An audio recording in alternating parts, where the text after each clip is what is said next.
सन्ध्या मैले आफैले सन्ध्याको दियो पनि जलाइसकेँ।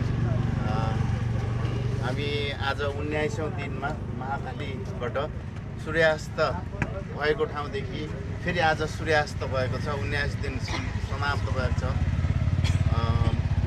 बाटोमा एक दिन मिना दिदीले फोन गर्नुभयो, मैले सेवारो भने दिदी त फोन राखेर सेवारो भन्नुहोस्।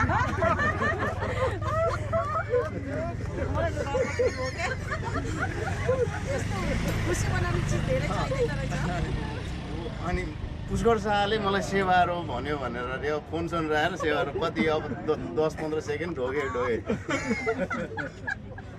यो धरानी माया म माओला पनि भन्छु कहिलेकाहीँ धरानलाई। नेपाल काठमाडौँ भन्दा सबैभन्दा धेरै पटक काहीँ गएको छु भने म धरान आएको छु। धरानको माया अझ धरानको माया हुँदैन, कालो सुनुरले मलाई माया गर्छ,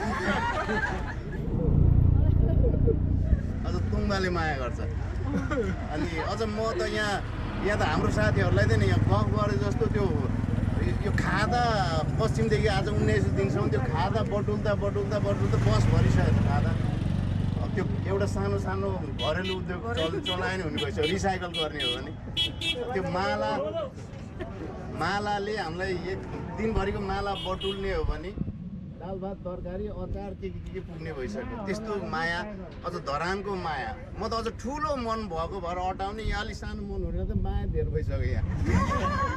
म चाहिँ ठुलो मन भएको, तपाईँहरू जस्तो सानो एकजना मात्रै अटाउने होइन, संसारको अटाउने गरेर धरानी मायाले अटाउँछ मेरो मनमा।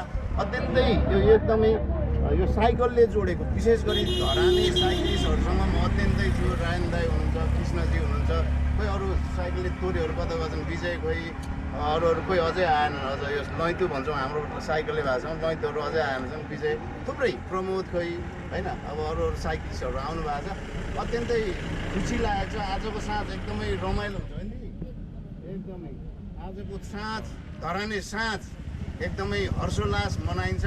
सबैलाई धन्यवाद यहाँसम्म आइदिनु भएकोमा। अब सँगै गएर रमाइलो गरिन्छ। Thank you so much. हाम्रो प्राइड अफ नेपाल, हाम्रो पुष्कर